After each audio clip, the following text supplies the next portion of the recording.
First of all, thanks very much for inviting me to be one of the readers. And I was interested to learn about the Burnaby Writers Society. Just a bit of a bio. I'm Paul Sunga. I've been writing novels for quite a long time. I'm trying to think of how long, but anyways, it's my third published novel. My previous novels are The Lions, which was published in the 90s, and Red Dust, Red Sky, which is set in Southern Africa during the apartheid regime. And my latest novel is Because of Nothing at All, which was published by Goose Lane and just was released in September of 2022. My background and a little bit of background about the book is I teach medical science. I've worked overseas for many years as a public health consultant to the federal government, to CEDA, which just no longer exists, but it was our international development agency.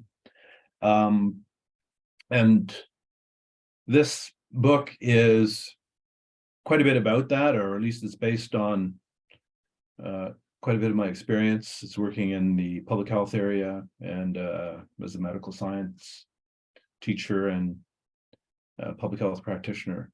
I wrote this book over the period of a time that I was working quite a bit in East Africa and Southern Asia.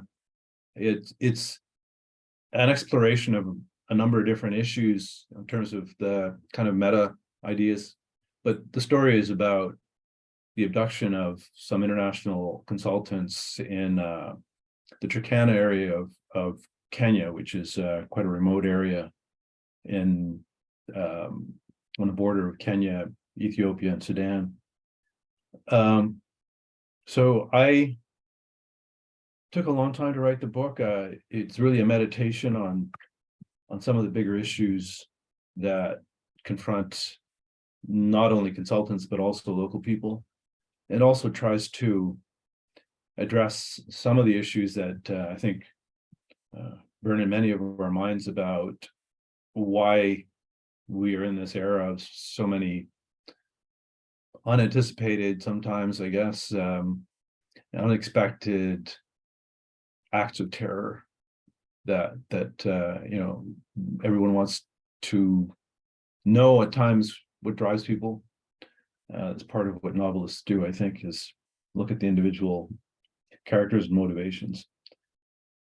So I think that would probably suffice about me. I currently teach at Langara College in Vancouver, and I'm working on another book. It's almost ready to go in for editing. And normally when I read, I do the logical thing and read from the beginning of the book, but I've done that a number of times, so I'm bored with that. So I'm going to read something way down in the book further on. Chapter 19, Avtar Kestner, Sylhet, Bangladesh, August 2015. After he left Africa, the map of his world shrank. But Asia is full of governments in need of healthcare expertise. His work continued, juggling multiple assignments in multiple countries. In the evenings, at the end of 15-hour days of travel and work, alone with a meal and a bottle in his room, he reminded himself that he had come to the end with Seiko Levine. He told himself that at his age, he should be through with affairs of the heart, except that even after 2 years, he was not. Balochistan, Sindh, Bagmati, Khulna, Rajshahi. Then he was on a long design mission in rural Sylhet. The pre-monsoon heat had been building for weeks. The earth seemed to pant in the laden air. The villagers kept saying that the monsoons would bring redemption, or at least divine judgment. When the rains finally broke, Kestner was on his way out of the city in the back of yet another Canadian government vehicle. A bolt of lightning split the morning skies. The driver said, "Alhamdulillah," and the torrent that followed arrived so suddenly and intensely that within 30 minutes the road was submerged. They proceeded undaunted in the snorkeled 4x4 through a new monsoon sea, sheets of water cascading away from the wheels. When they reached the village, the people were celebrating the monsoon, even as they set about repairing the collapsed houses. Later that day, he received the message from Ottawa. We request your confirmation of intent to conduct midterm evaluation commencing 2016 Refugee Health Project, Kenya-Sudan border. He checked the project online to confirm that it was directed by Dr. Seiko Levine. She had done this. It was impossible that she would not have known that he would be requested. He sent a neutral message, a message of reconciliation. No, yes, he could not. There remained the matter of duty, due diligence, his brief email to headquarters that had been sent 2 years before, the message he had thought obvious, a request for a background check, a simple security confirmation. It had been disregarded, at least officially. Weeks later, he was alone in his room, yet another bottle. Cutty Sark, an old standby, and grading of 7.4 with too large a volume to be anything but trouble to a solitary man. The mildew of the room powerful enough to overcome the whiskey, and the whiskey powerful enough to ruin the man. Outside the window, the monsoons cascaded upon the earth, drowning streets, drowning logic and reason.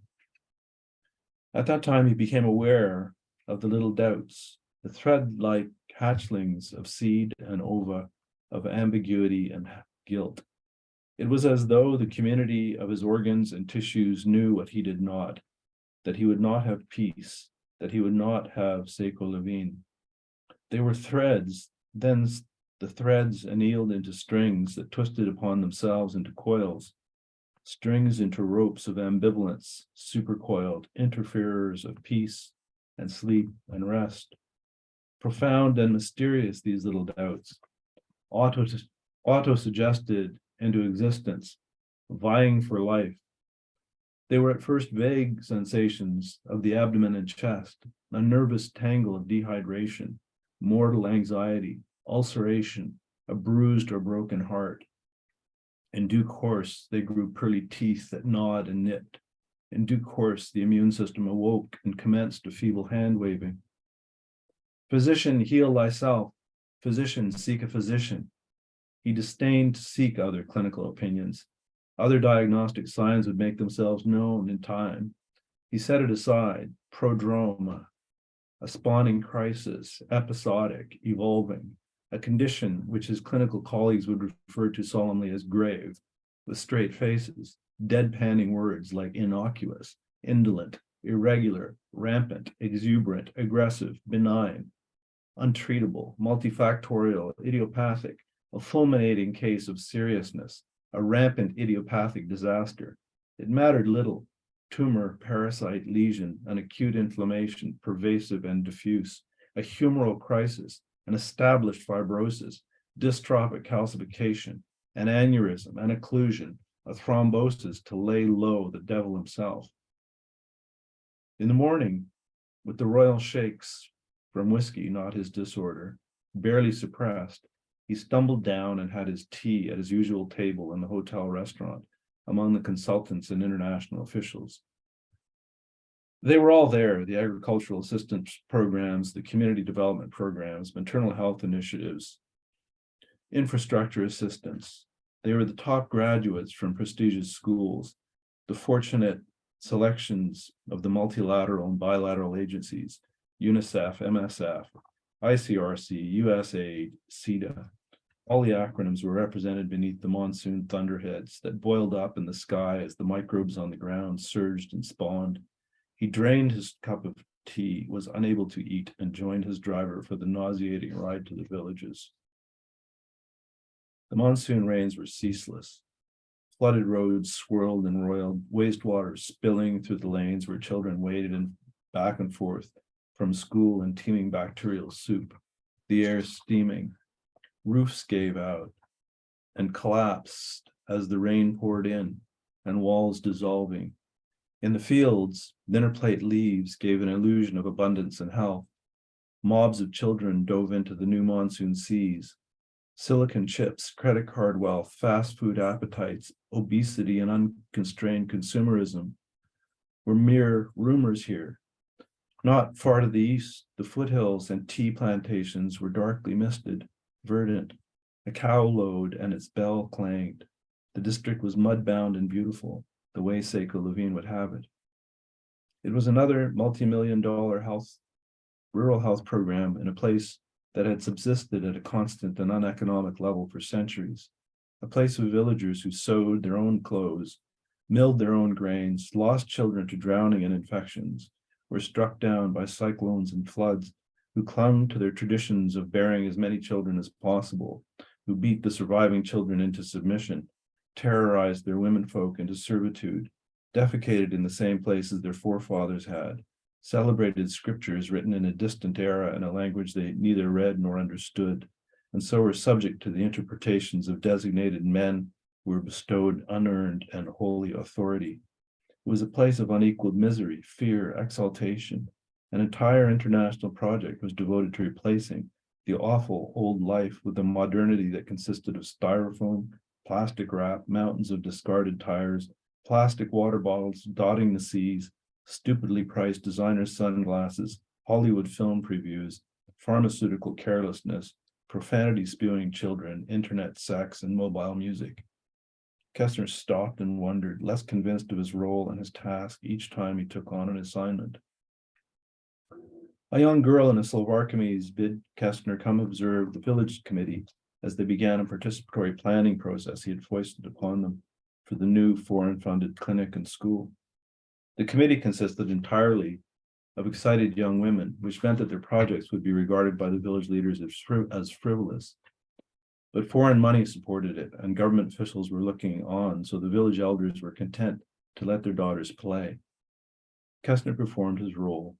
He listened to the music of spoken Bangla, admired the hopeful faces of the young women, and tried to quantify this life, this modern life, his life.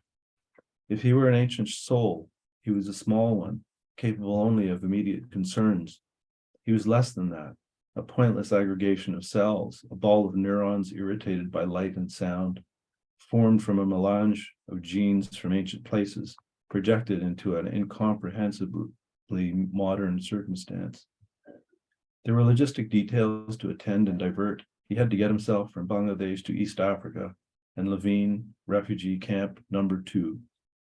Malnutrition and poverty and parasites and young women dying of obstetrical hemorrhage and babies with infantile tetanus, and Levine. Weeks later, he left the viscous air of the Bangladeshi Howars and flew over the subcontinent, over an impossibly azure Arabian Sea, and on to the city of Nairobi. Journal note written into the margin at this time. Case history, prepared by the patient himself, since there are no other capable diagnosticians available or even invited. The patient is a middle-aged Indo-Hawaiian male international health consultant. The condition presented with the patient abruptly grown tired of work. The first symptom was fatigue. The patient reported that he ceased to be boundlessly energetic. His hair was no longer stupidly luxurious. The ambitions he long harbored were dimmed. He no longer sprang to his feet in the morning, brimming with optimism. He could no longer reach down and scratch his big toe without a nasty ache in his lumbar region. He no longer wasted entire days fantasizing about women. Objectively, the patient was not as handsome, tall, or muscular as he had hoped. He was not as rich. A paroxysm occurred. He stopped in the middle of a busy workday. Once in a state of stoppage, he immediately recognized that he had a condition. Diagnosis. The patient suffers little doubts. These are chronic processes, diverse, simultaneous, possibly lumps or bumps, possibly occlusions, stenoses, contractures, cicatrizations, hemorrhages, aneurysms, unresolved inflammations, tissues squashed or swollen, hyperplastic or spastic, organ or cell, wrongs not righted, compensations that have failed, unremitting exhaustions, rampant failures, complications, sequelae of errors committed by the patient himself, infection or worm, a tumescent bacterial, parasitic, virusy, malignant, septic state, pulsating mass, of dysmorphic dysplasias permitted to proliferate for decades, while the patient was distracted by shallow careerist goals, relationships, efforts at a family, and other busy work. There is clear evidence of logarithmic decline, or perhaps logarithmic proliferation. Prognosis. Probability is low that the patient will ever get what he wants. There is a zero possibility that he will ever regain his youth. The probability of death is close to certain. Treatment. Regrettably, there's no treatment for this condition. Sufficient quantities of aged whiskey for palliative purposes. Note, patient ate a meal of rice, crayfish, subji, and a single mango, all washed down with generous doses of J&B whiskey. A definite 8. Patient improved dramatically.